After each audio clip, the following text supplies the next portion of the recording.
All right, so welcome back. And now, before we begin, I want to also cover the different types of entrepreneurship that's out there. So as Dylan mentioned from the video he reviewed, there's entrepreneurs as well as entrepreneurs. There was also in that video you'll review, they mentioned the thing called a gig economy. Do you remember anything about that, Dylan, what she mentioned about the gig economy or gig working?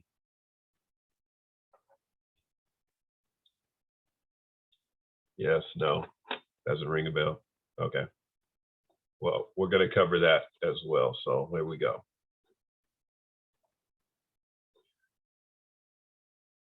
All right, so there's 6 types of entrepreneurs that I've observed over my long business career. And I want to see if any of these that you might be able to identify with. Now, the classic definition of entrepreneur is someone who organizes and manages a business undertaking and assumes the risk for the sake of making a profit. And that includes nonprofits, guys. So nonprofits, although that's in their name that they aren't making profit, doesn't mean they don't generate sales or don't take in a lot of money.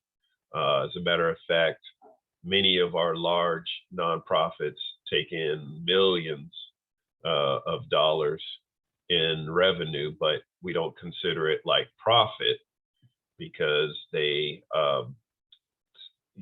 most of it is supposed to be used for the services and products that they provide for others, right? Like when you think of Red Cross, for instance, or the United Way, what do you think of?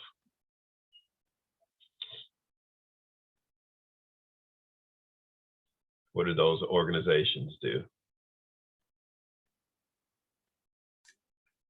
Help communities and families get back on their feet from tragedy.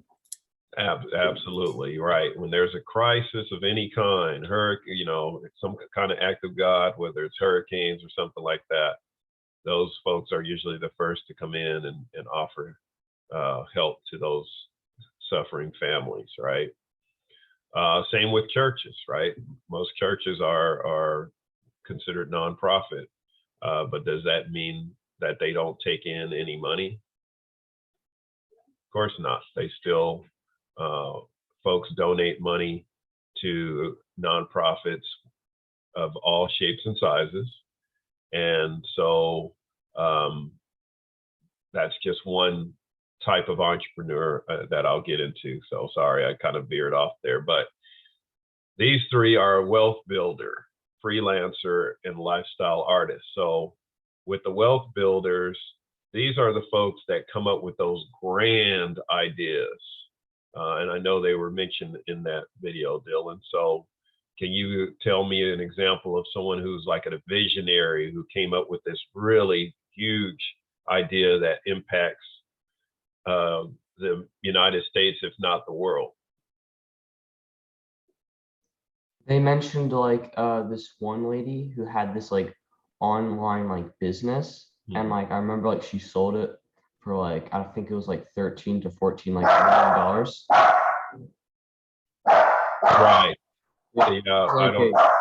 Yeah, sorry, my dog. I don't know if that was no problem. The Washington Post, I believe, maybe. I think, yeah. Give me some, big time CEOs that you guys are familiar with. Robert F. Smith. Bill Gates. Bill Gates. And who is he the boss or was the boss of? I'd probably say Microsoft if I'm There you go. Yep, Microsoft for sure. Elon Musk. Elon Musk, and who? What did he start? Tesla car. Tesla, SpaceX, the Boring Company. I mean, golly, Solar City. List goes on and on, right? Jalen, you have a big time boss you want to throw in there? Steve Jobs. Oh, Good old Steve, who's passed away, but what did he start or help co-found? Apple. That's right, Apple products. So all of those are game-changing, world-changing ideas. And so when I think of a wealth builder, I think of a entrepreneur who's willing to really go big and employ a lot of people in order to execute these grand ideas. Dr. Jamal mentioned Robert Smith, one of the few African-American billionaires, also is someone who owns a lot of different companies in the technology field. Freelancer is that type of person who is like a independent contractor. They are, this would definitely fall under the gig worker as well, but they build a network of contracts with different clients. Some of them can be local, some of them can be global, online. And what this allows those folks to do is work from anywhere at any time.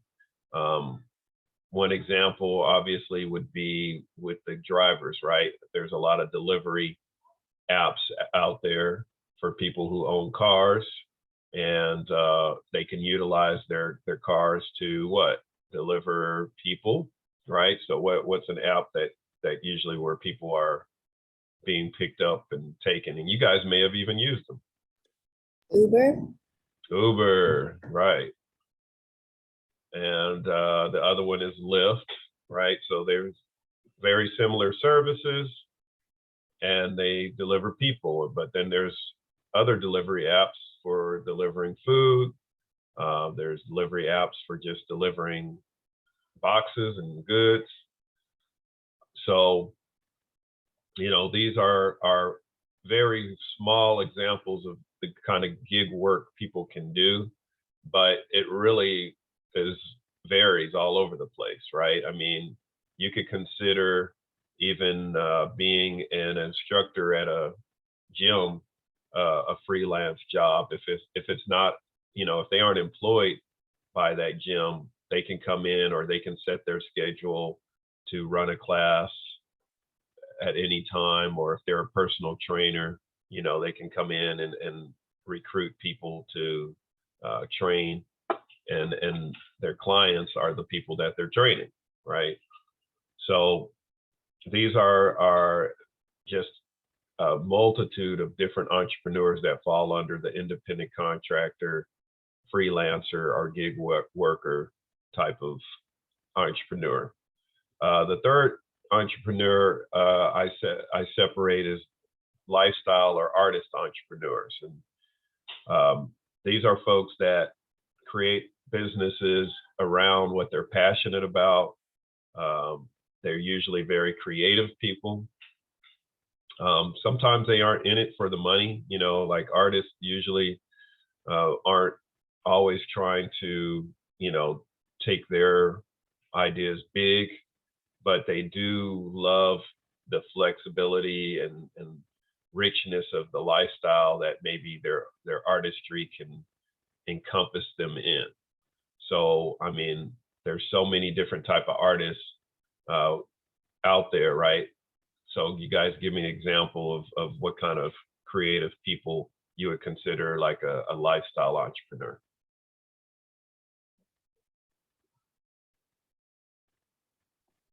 Probably Oprah. Okay, right. Oh, wow. Now that's someone who's made it big by creating something around her skill set, right? She has a special skill set of getting people to talk, right? I mean, she essentially has a talk show where she can bring, someone just around the corner all the way to the most influential people in the world to talk on her show and interview them and create that impact. I would argue she was kind of, her and very few other people like her kind of started the podcast world that we see today, but they did it visually, right? They did it on TV. But now you see everybody kind of has that same format when they have podcasts. Very good, Amira. Anyone else want to throw in an artist?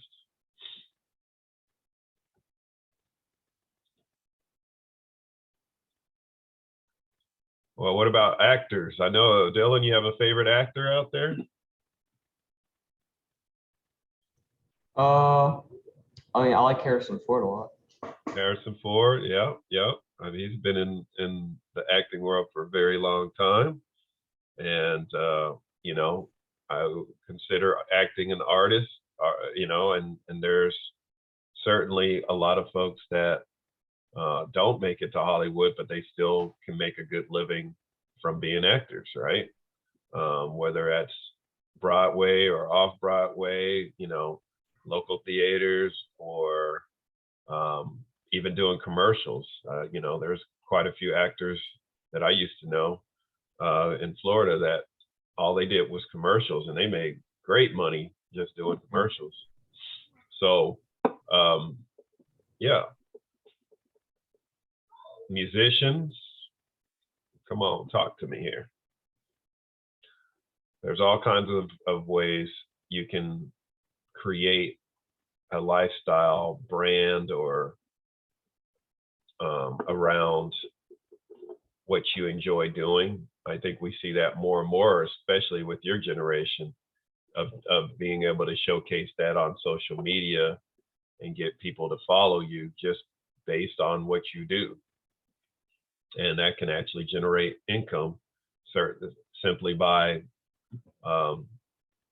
you know, filming yourself doing it. All right, the next three entrepreneurs are social, or we call them green entrepreneurs sometimes, because they tend to look at a social problem that is impacting people or the planet, or, you know, there's some kind of social problem, but they don't want to go the nonprofit route. Or maybe they do go the nonprofit route, or they work with a lot of nonprofits in order to bring about social change. And there's a myriad of different entrepreneurs who have done that by even just using products that we use on a day-to-day basis. You know, whether it's Ben and Jerry's, what started out as a company that was doing that, and they're simply an ice cream company, right? But they are very philanthropic, meaning that they give a lot of money to different social causes, even though they sell ice cream. Are there other product-based companies you can think of that do something similar, where they sell a simple product, but they also use a lot of their money or resources towards good causes?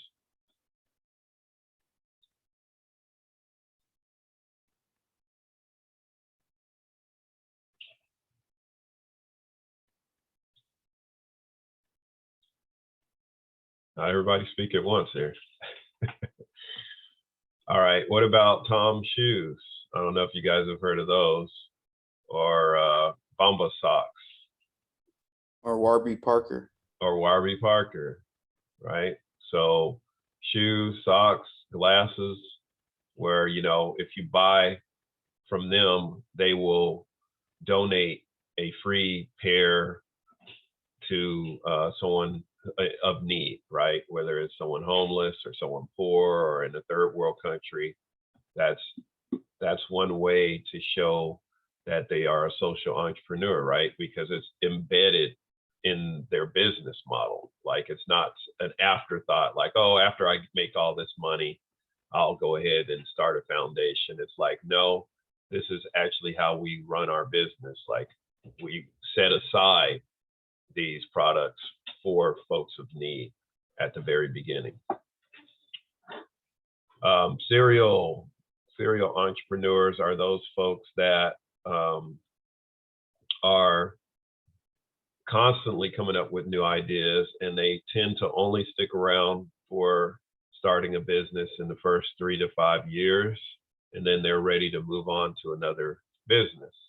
So if you're kind of an ADD type entrepreneur, this might be the type of entrepreneur you become. You know, maybe it's not really sticking around, but you love that early energy and creativity that it takes to start something, and then you start kind of getting bored once it's established itself, and so you move on to another business. The sixth type of entrepreneur isn't necessarily one, but I like to include them because a lot of times you will have folks who are investors that they really like supporting other people. You know, maybe they aren't that big of a risk taker, but they're willing to be an angel investor for other entrepreneurs, or they're willing to sponsor companies that are going to take off, or they see that it could fulfill a need and they really stand behind that company.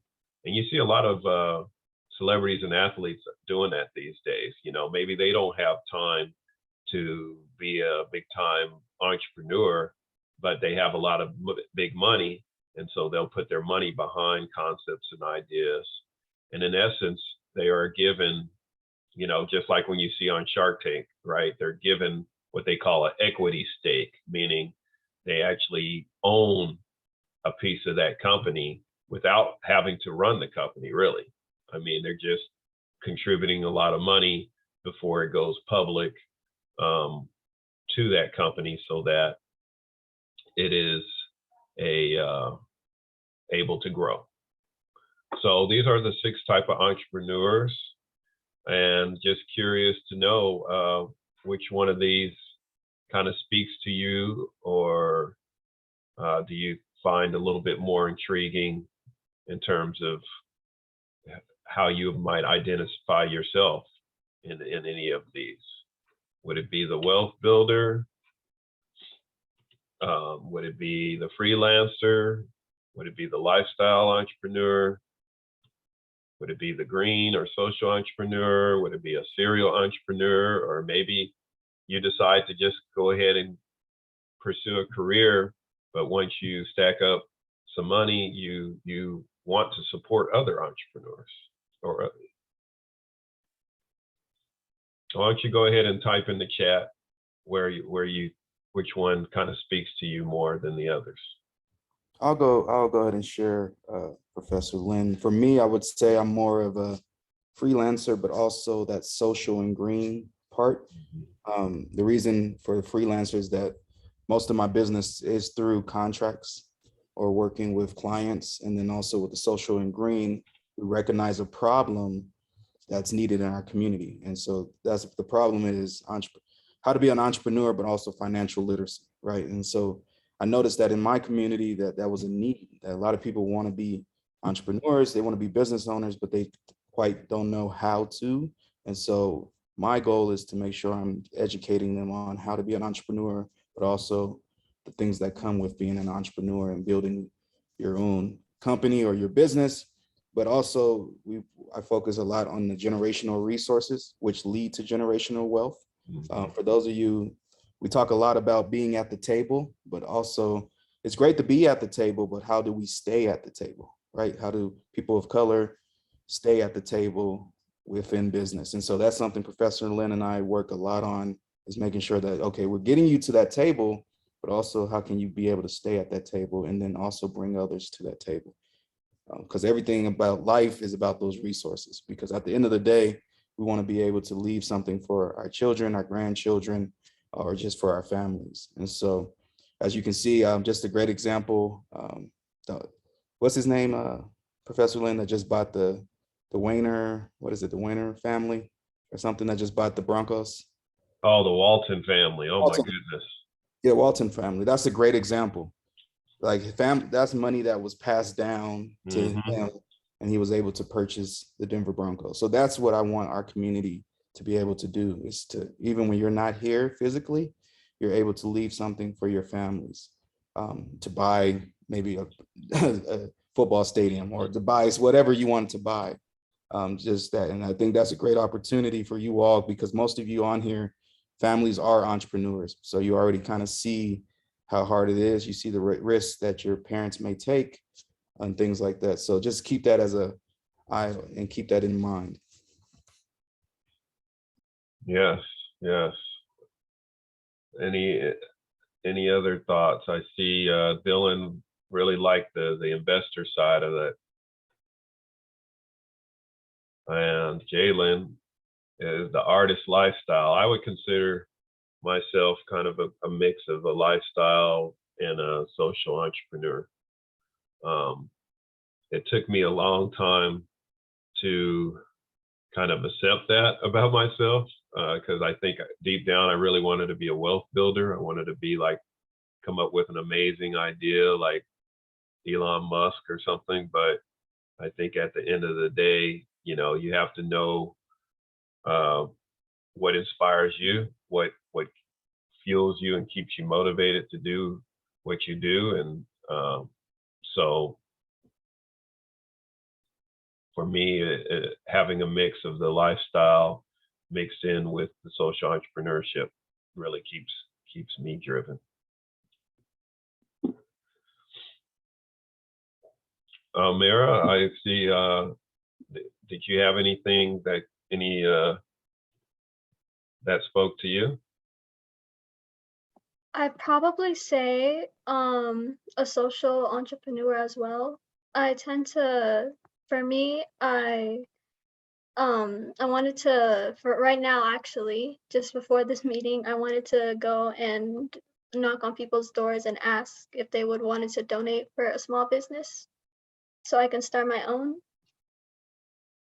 Wow, you vowed it. I like that. Okay. So she's ready to do some fundraising already, Dr. J. That is great. Yes, she is.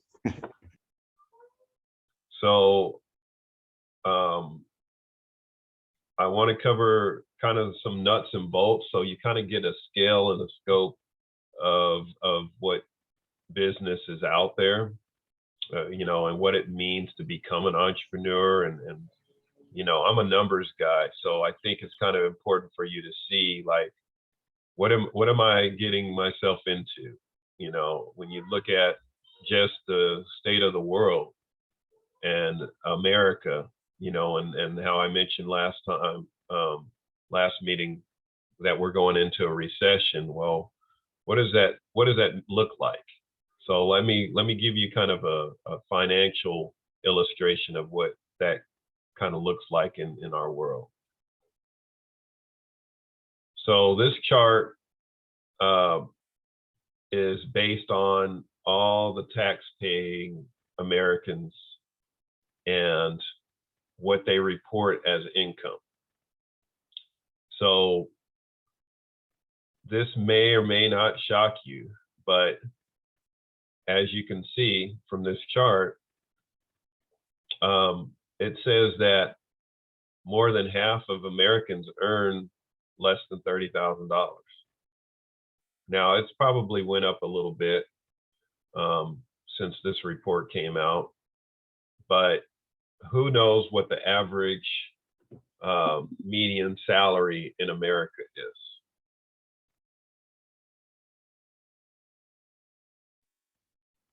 In other words, like your household, what do you think your parents make per year? I'd what do you? probably say 55,000 a year. Okay, you're saying for the U.S.? Yeah. Okay. Anyone else want to chime in and take a guess? Like 45, maybe 45,000. 45.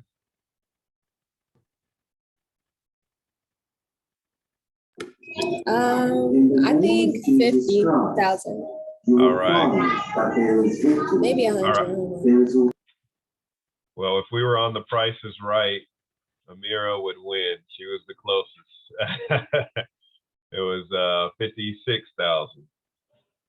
Is the median average salary in the United States. So even if we were to adjust for inflation and all of that, what this chart really illustrates is that the majority of Americans aren't even making even all the numbers you guys just gave. So even if we were to go with Dylan, who kind of shot the lowest, most households aren't even bringing in $45,000 a year.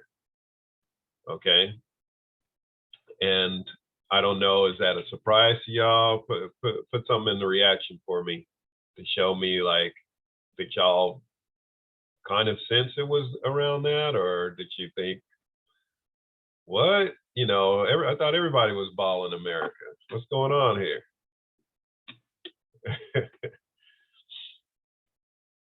Usually when I show this chart, I mean, the numbers don't lie, right? I mean, people have to report if they're working, especially if they're a W-2 employee, they have to report their income to the IRS.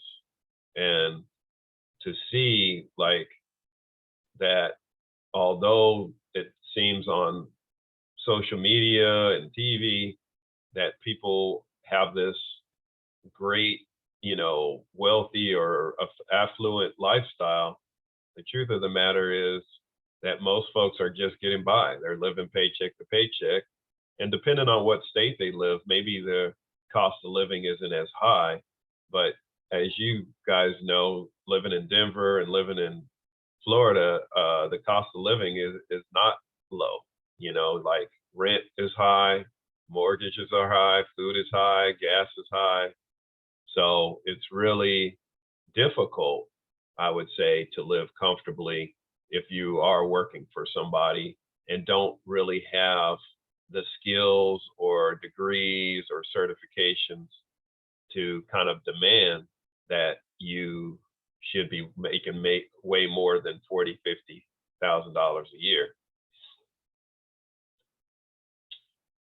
So just to show the other side of the game, you also saw that at least 1%, or about 3.4 million Americans, are making six figures a year. But less than 0.25% make $1 million a year. So what do you think about that statistic? I mean, think about it. There's almost 300 million Americans. And yet very few are making $1 million a year annual salary on a regular basis. Is that surprising?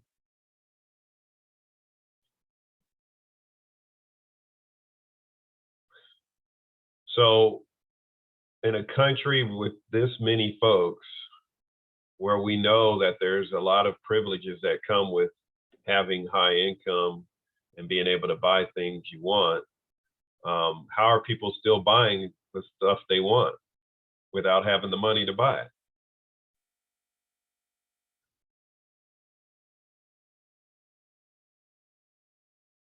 Yes, Amira, go ahead. I'd probably say stuff like Section 8 or anything that has to do with, like, you know, the government keeping you stable and everything.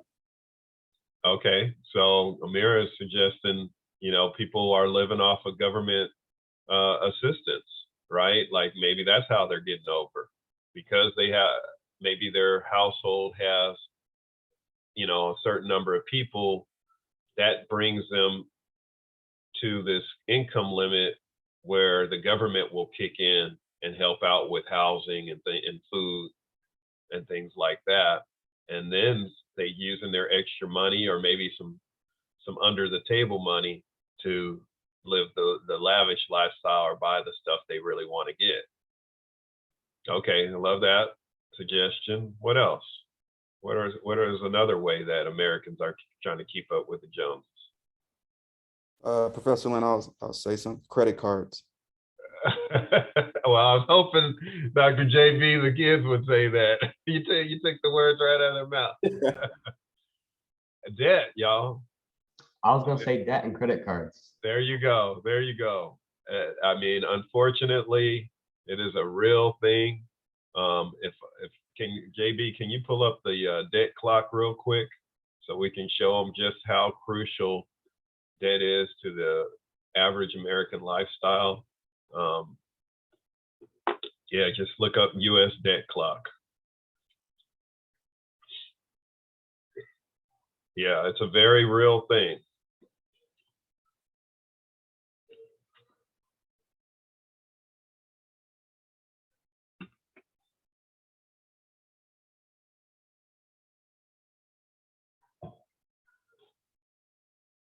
Sorry, one more.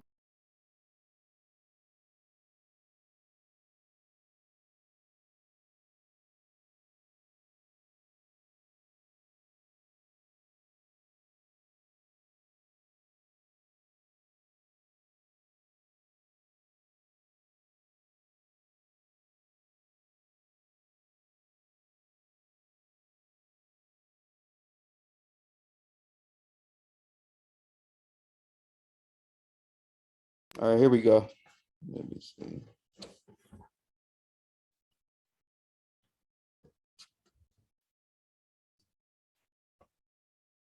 Oh, you have to allow me to share.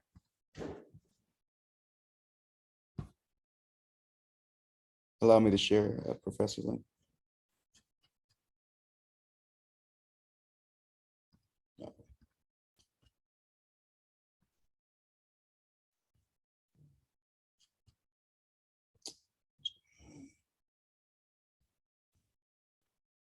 Okay. Yeah, it's not letting me. My end's not letting me. But I did find it though. Hold on. Let me just share it in the chat.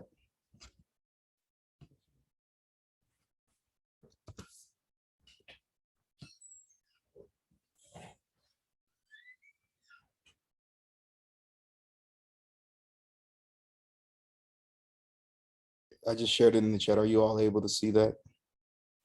Had a lot of debt.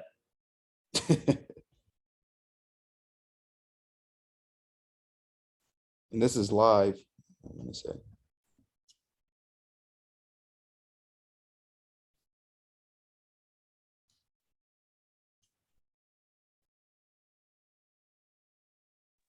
Yeah, guys, this is in real time, this U.S. debt clock. So there's a lot of numbers here. So let me kind of help you navigate through it real quick.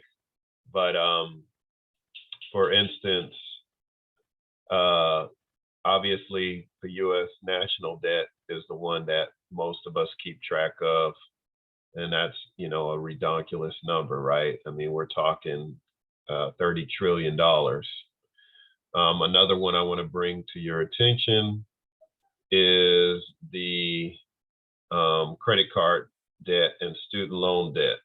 Now, when I first started showing this clock back in 2012, the student loan debt was lower than the credit card debt. And now you see that it's higher than credit card debt. So it shows how big a problem going to college, or how expensive it's become to finance. A lot of students are having to finance going to college as opposed to being able to pay out of pocket, or have their parents help them pay. And so it's taking over the amount of credit card debt that the United States Americans carry. And that's why it's such a big issue right now. And if y'all are keeping up with this, it's starting to do. They're hoping to forgive loans because of this problem. All right. So anything jump out to y'all that you want to?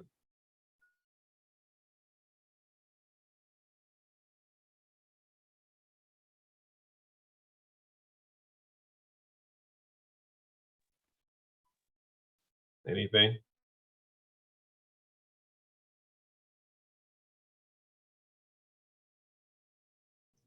Just a lot of debt still.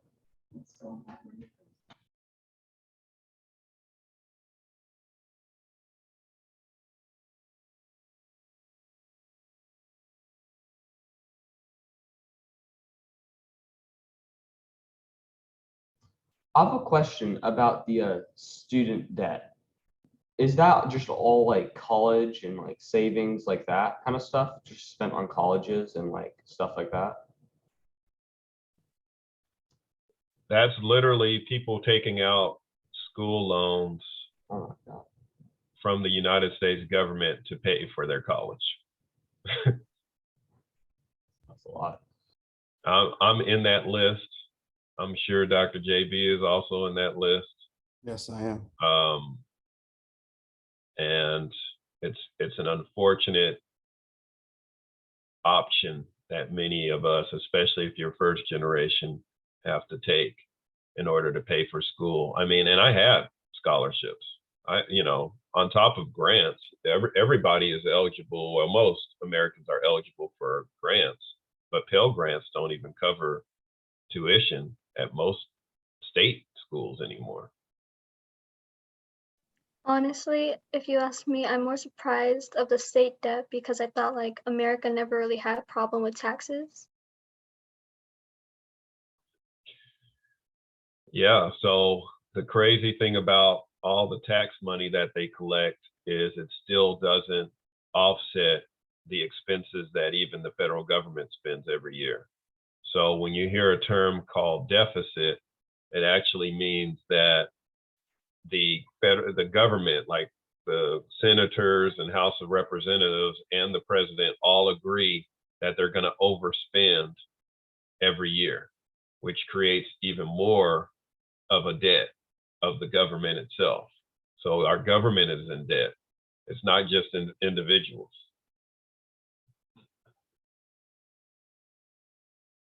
So I bring this up. You're like, well, what does this have to do with entrepreneurship? Well, I think you need to know the economic world you're getting into. And so I like to show kind of the dark side of the finance world and the economic world, but I'm about to show you the light side. All right.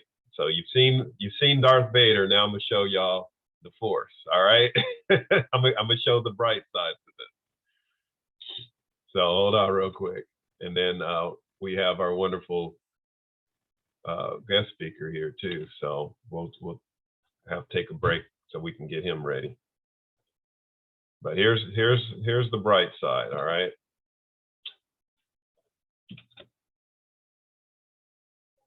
Let's see here. All right, so there's a superhero, just like in any movie, right? You have a superhero, you have someone who comes and saves the day. Well, I would argue that those superheroes for our country are the corporations, the publicly traded corporations. Now, the other superheroes are all the small businesses, but these are the folks that make the biggest impact because of how many people they employ and how much products and services they sell all over the world. So I want to show kind of a comparison between 10 years ago, who were the super companies versus who are the super companies today, okay? So 10 years ago, the top 5 Fortune 500 companies were ExxonMobil, Walmart, Chevron, Conoco, and General Motors. In other words, those were the top 5 publicly traded companies that made the most money in a year and usually employed the most people as well. Does anyone recognize any of these besides, of course, Walmart? And what kind of industries do you think they were associated with?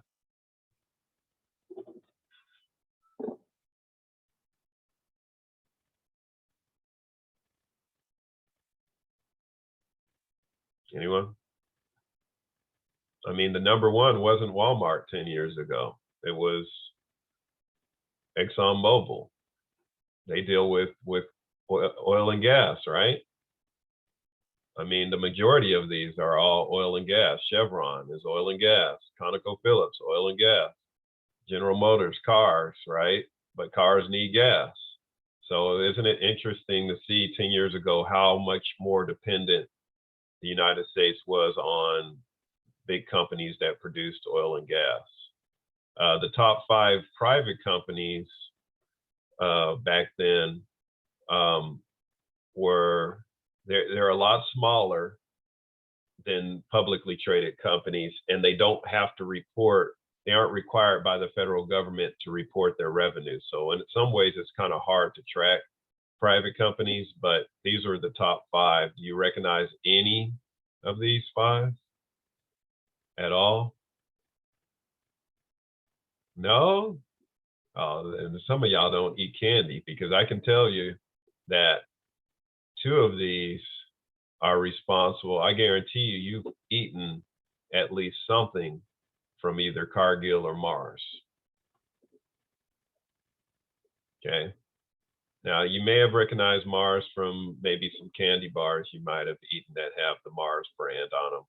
But Cargill, I can guarantee if you've bought anything from Walmart, you've probably had something with Cargill in it, because they're responsible for producing the majority of anything that has corn syrup in it.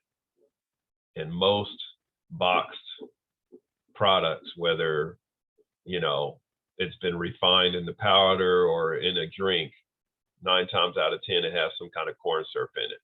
So you'll never see Cargill kind of self-promote themselves. They're really kind of like Monsanto. They create a lot of like GMO-based products, but their wealth comes from being the main refiner of corn, which in essence, they make a lot of corn syrup with that. Okay. All right. Are y'all interested in finding out? We're going to wrap this up here in a minute before we get our guest speaker, but how many of these companies you think are still in the top 5 today? All of them? Walmart. Walmart for sure. What about on the private side? Koch Industries. But I do want to remind you that we have a savior in Jesus Christ. Cargill? Cargill. Okay, right on. We have more questions. All right, let's see. Probably Mars. Mars. All right, here we go. So check it out. This is literally last year's revenue. Walmart has become the #1 company. As a matter of fact, probably since 2013, they've been the #1 publicly traded company. Now Amazon is #2. Apple is #3. CVS, you guys familiar with them, right? The pharmacy folks. And United Health is #5. And on the private side, you still have Cargill, you have Koch. Publix is a they're actually a private employee-owned grocery store. They're very well known in the South. There's a ton of them in Georgia and Florida. So they're basically like Safeway, okay? Mars still on here. HEB is another grocery chain that's well known in the South. So as you can see, just I totaled up how much revenue Walmart made last year. $500 billion, guys. $500 billion in revenue by one company. All right. And these companies are considered the Fortune 500. Okay. Fortune 500 on the left side of the column. And I wanted to total up just the amount of revenue all 5 of those companies brought in. Basically $2 trillion. $2 trillion. If we combine all 5 of those companies, they bring in more than, let's look at that debt clock again. Let me see what that debt clock says. Well, they could pay off everyone's student loan debt and still have money left over.